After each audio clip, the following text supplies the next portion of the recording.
SIUE, this is 204 News Break.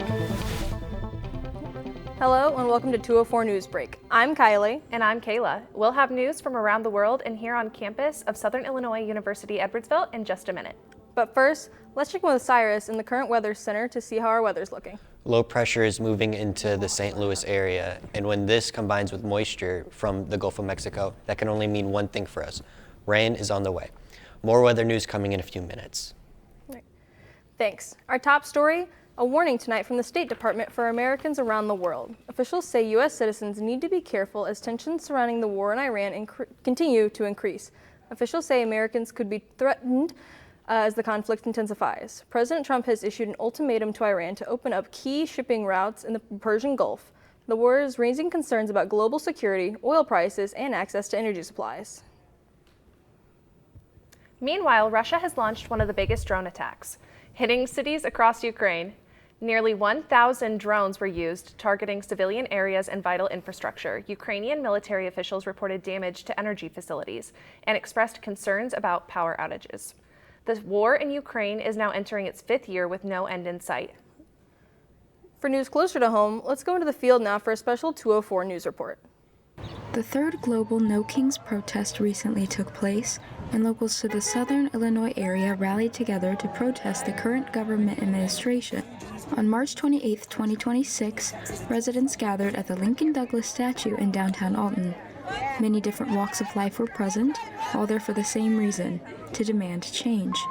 I spoke with a mother and daughter who were in attendance, both wanting to see reform from their government. This is my second protest I've been to, and honestly, it really means a lot to me to see the community come together. The Department of Education is being gutted by our current government, and I think it's really important that we all get out here and support the cause of supporting education.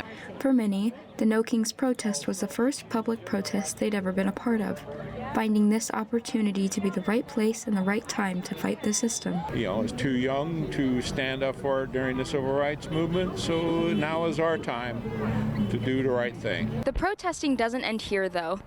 Local residents to the Alton-Godfrey area will continue their Sunday protests every week at Lincoln Douglas Square. Many say they will continue to do so until they see a change in their government. And that's Corinne Jones signing off for MC 204. If you're traveling this weekend, be ready for the long line at the airport. The Transportation Safety Administration says the wait for airline passengers has reached an all-time high. The partial government shutdown is causing delays as it drags on, with airport security workers going without a paycheck for weeks now. In the meantime, Congress is on a 2-week recess, which means the end of the shutdown is not likely soon. Closer to home, SIUE Chancellor James Minor publicly criticized the school's newspaper this week, accusing the Alestle of inaccurate reporting. Minor was not specific, but said in a letter to the university leadership that he is disappointed by what he calls the newspaper's predictably poor, inaccurate, and incomplete reporting. An editorial in the Alestle calls Minor's accusations baseless and says the newspaper stands by what it's reporting. Still ahead, a look at the weather. The long-range forecast may surprise you when 204 News Break continues.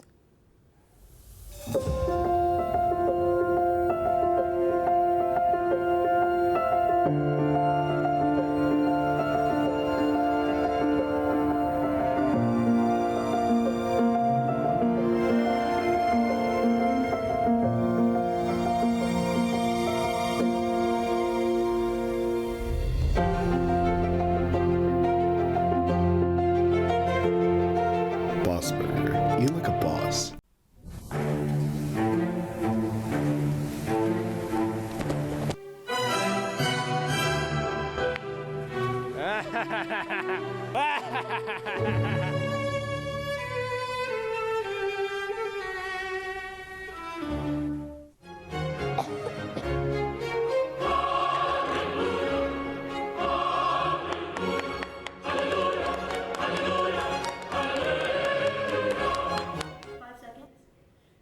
Welcome back.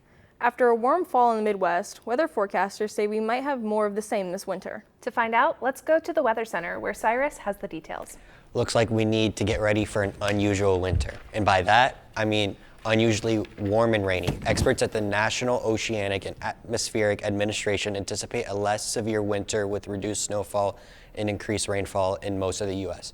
They say the impact of El Nino as well as the effects of climate change are contributing to this altered winter outlook. So warmer weather is on the horizon. Back to you. Thanks, Cyrus. The Illinois Attorney General has accused an Edwardsville Thai food restaurant owner of tax evasion. 54-year-old Saram Purabat faces charges of filing false tax returns to avoid paying more than $100,000 in sales tax.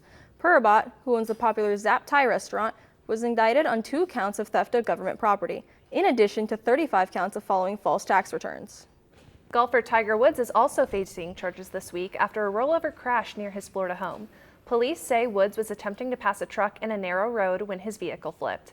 Woods and a passenger in his car were not hurt, but he was arrested on charges of drunk driving and refusing to submit a blood test. Woods has previously been arrested in 2017 for driving under the influence of prescription drugs. Finally, our thoughts go out tonight to SIUE music professor Manny Watts, who was recovering from a lightning strike on campus yesterday. When asked about his shocking experience, he responded, quote, "It really transformed my life. I'm a much more positive person now." Manny told reporters he plans to take charge of his life and shed light on the dangers of playing the trombone in thunderstorms. Watts students say he's not only a great musician, but an excellent conductor as well. Well, that's it for 204 Newsbreak. I hope your world is a better, less shocking, and safer place. We'll see you again tonight at 10. Good night, everyone.